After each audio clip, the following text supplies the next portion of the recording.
Hello, Zuko here, and today it is time for my July reading wrap-up. So everything that I read in the month of July. First thing I read this month was When We Were Magic by Sarah Gailey, or Gailey. This is a YA novel following a group of best friends who all happen to be witches. Kind of all found each other because they all had interesting magical powers, but the story starts out where one of them ended up kind of exploding the boy that she was trying to hook up with. It is a whole novel of friendship and them trying to work together to kind of undo what happened. I like this book quite a bit. This book has really good, strong families. The main character has two dads who are very supportive and part of her life. I felt like a lot of the family was actually part of the characters' lives. It wasn't just teens do some stuff and their parents exist, maybe. I really liked that aspect of it. A thing that I didn't love about this book is that it was kind of executed in a way where nothing really mattered but the power of friendship and they all work together, but no one really has consequences for bad actions. So that wasn't really my favorite part, but I did cry because I loved the two dads. So whenever I say I don't cry over books in tag videos, it's because I forget that I happy cry when I really love supportive queer things happening. So yeah, I gave this book a 3 out of 5 stars. Next, I read Horrid by Katrina Leno. This book has a very beautiful cover, girl with flowers on her face. It's kind of my whole jam. Very Wilder Girls or House of Hollows-esque. This book follows a girl who, after her father dies, her and her mom have to move back into their familial estate because they cannot afford to keep living in Los Angeles, which is fair enough. And she starts to realize that there is some weird mystery with the family estate, as there always is, and that there are secrets being kept from her. I didn't love this book. I don't remember anything I really loved. It was fine. It was interesting, but I think it wanted to be creepy and just wasn't. I don't like books where everything could have been resolved if people just communicated, because it's not like there was a big secret that would hurt the main character to know. It was more like there's a big secret and the main character doesn't know because her mom just doesn't want to tell her, and it wouldn't be a huge deal if she just told her, but because she kept it from her, it becomes an issue. And I hate that. I hate when not telling people becomes the problem, because there was no reason to keep this secret. It was just, it's weird. I don't like ambiguous endings. This book does have an ambiguous ending, and meh. I didn't love this book, which made me so sad. It's always covers like these that disappoint me. Wilder Girls, I'm looking at you. So I gave this a 2 out of 5 stars. Next, I read The Luminous Dead by Starling. I was recommended this by a friend after already having it on my radar, so I finally picked it up. This is a survivalist isolation horror set in a world where I believe we have discovered space travel and stuff, and a lot of resources are in these huge caves, but the caves are very dangerous, they're hard to get through, there are things in the caves that you don't want to run into, and this is about the main character Gyre, who goes on one of these caving expeditions, and it ends up being so much more than she bargained for. This is also a queer horror book, so I super recommend that. And I actually ended up really enjoying this, which I'm glad. I bought a copy after I listened to the audiobook. Sad this doesn't come in hardback, but I bought it anyway because it was a good enough story. Yeah, I wish it was a hardback. I hope one day it gets a hardback release. I don't think that's usually how books work, but that's what I'm hoping. And I gave this a 4 out of 5 stars. Also, if you go to my Goodreads, I post trigger warnings for most books. I did not post trigger warnings for this book because this is an adult horror novel, and I feel like if you go into horror novels expecting not horror level things, I don't want to spoil anything for anyone who's reading the reviews, if that makes sense. Let me know if I should put trigger warnings for this book in my reviews, because I usually do. Then in my last video, I talked about all of the books that I wanted to read this summer, and one of those was to continue on with the Carry On trilogy by Rainbow Rowell. So of course I reread Carry On by Rainbow Rowell. I was looking at it like there was going to be a different title than that. There isn't.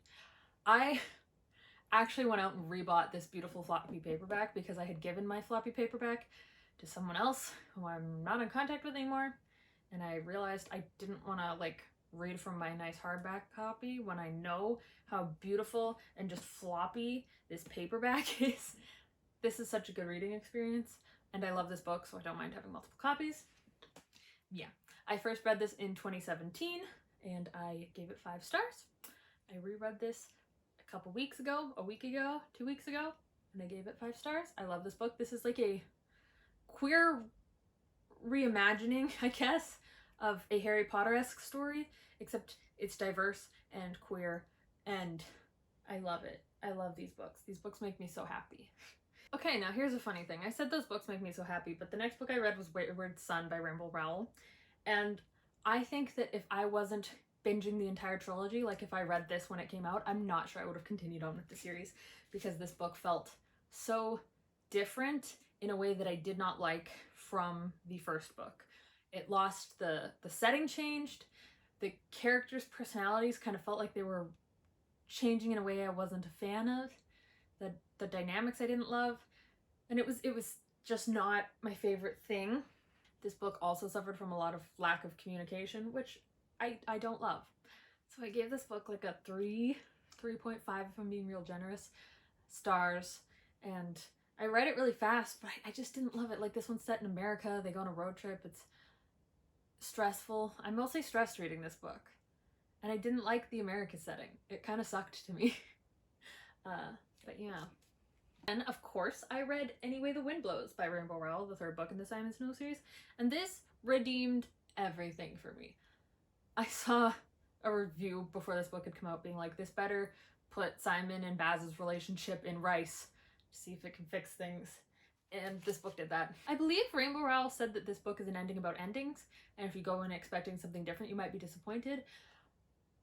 I was not disappointed by this book. I loved it. It redeemed the series for me. It was another 5-star read. I'm sad that it's over, but I'm glad that it happened. And I think I'll probably reread at least the first book, maybe the first and the 3rd book, and skip the second one. I don't know. I feel like I'll reread these in the future though. And I kind of want to collect a bunch of editions of this. So if anyone knows where to get those beautiful sprayed edges Waterstone editions, let me know. I'll pay money. I don't have it here, but I also read Panic by Lauren Oliver, yes. Because I watched the Amazon series the other month, and I really enjoyed the Amazon series, I didn't like the book. I felt like the book was so shallow and kind of half thought out compared to the show, which felt a lot bigger and dynamic, and the characters felt like characters in the show. Yeah, I didn't like the Panic book, so I gave it 2 out of 5 stars. But I would recommend the show if you were looking for a dramatic YA novel turned good TV adaptation that was better than the books. If you didn't like the books, try the show. So yeah. Also, it says it's Panic #1, which means there might be sequels. That gives me fear because the first book already wasn't good. But maybe they'll get a second season of the show, and that could be good. So next I read A Room Away from the Woods by Nova and Suma. I just noticed that the stars in the sky here are like metallic-y. I really like that. So this is a book about a girl who, she and her mom are on their way to, I don't even know where, adventure. They're leaving her dad, her mom's ex-husband, and they're going off, and instead they get picked up by this guy and his 2 daughters, and they end up just staying with him, and the mom gets remarried, and the main character does not like the 2 daughters, and they fight all the time, and the 2 daughters get her kicked out. She then goes to this place, the Catherine house in New York that her mother always talked about. Her mom had always like hyped up this place to be a great place for like young women in New York starting out, I guess. So the main character goes to this Catherine house, which is not the Catherine house from the book The Catherine House. Pretty sure you know that, but I don't know. She ends up at this house and meets this strange, maybe dangerous girl named Monet. Everything's kind of weird, but this is also a casually queer book, which I love. The character mentions that she is telling Monet about the first time she liked a boy and the first time she liked a girl, and that's like the only mention of queerness, but that's sometimes like the casual queerness is so good because that's what it's like to be queer. You just mention it and nobody, like, it's not a production. So I loved that. This has an interesting twists and mysteries and a pretty cover, and I think I enjoyed this book. I feel like I need to reread it eventually, but I don't know when that'll be. I ended up giving this a like 3.5 stars. I'm not completely sure how I feel, but I think I like it enough that I'm gonna keep it. And then I read I Hate Everyone But You by Gaby Dunn and Allison Raskin. Now, I like Gaby and Allison. I used to watch Just Between Us, and I like their BuzzFeed stuff, and I like their podcast. This was a self-insert college AU of their life. Like, the main characters, Jen, Gaby's self-insert, and Ava, Allison's self-insert, same initials as their real-life counterparts. They go to the same colleges, have the same parents, have the same life experiences as their real-life counterparts. And then they do a meta thing where Jen sends Ava a link to Just Between Us and is like, oh, I think you'd like them. You're such an Allison. Didn't land. Didn't land. The main character sucked, okay? Like, yeah, they're Gaby and Allison, but like, they didn't grow as people, really. They just kind of continued doing shitty things through the whole book. I just didn't like it. It was just Gaby and Allison being worse versions of Gaby and Allison. And if you want to see Gaby and Allison being okay versions of Gaby and Allison, like, watch their YouTube channel or listen to their podcast. You don't have to waste 5 hours of your life. That's how long the audiobook was. You don't have to waste hours of your life listening to or consuming this book. It's told in like text and, that's my bookmark. It's told in text and emails. It didn't save it.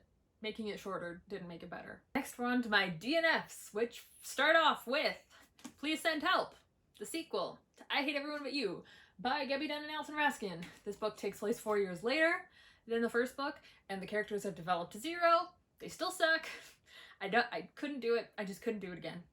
It wasn't worth it to me. I also, and I'm so sad to say this, I DNF'd Vengeance Road by Erin Bowman. Like, I wanted to love this because, like, look at that cover. Do you see it? Do you see that it's the most gorgeous cover? But this book was, it's a Western, which I was willing to try, but it's so slow paced, and it has that trope that I don't love, where the girl has to dress like a boy for her safety, but then she ends up traveling with men, and the men can't know that she's a girl, blah, blah. I'm assuming they fall in love. Like, I just didn't care. I couldn't keep reading this. It was so boring. It was so bland. Yeah. Oh, it used to have a sticker. I can see the shiny bit. And lastly, another book that I'm sad about DNFing was A Peculiar Peril by Jeff Vandermeer. This is a signed copy. I had this pre-ordered. I was so excited, but it's so big. And I expected like a weird portal fantasy. It's about like a boy whose grandfather or something dies and leaves him his whole estate, and he has to catalog his grandfather's estate before he gets like ownership of it. So I thought it was going to be like a cool familial mystery, blah, blah, blah.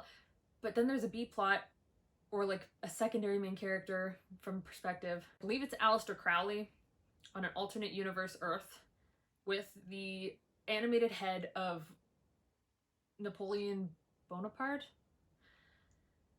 And they were just being evil, and it got ridiculous. I couldn't do that. I couldn't do that other plot, and I think they eventually diverge, and like the main character is like trying to stop them and blah blah blah. I didn't care. This book is too long to be a brand of weird that I just don't like. This is my third, I think, Jeff Vandermeer, and I haven't enjoyed any of them. So I think I am just gonna give up on Jeff Vandermeer books. I don't think they're for me, and I think that's okay. I hope that someone else really loves this book, and I can give it to them. But from what I can tell, it's not selling. Ooh. Oh yeah, that is my wrap up. Everything I read in the month of July. I hope you all enjoyed it, and I will see you whenever I do my next video.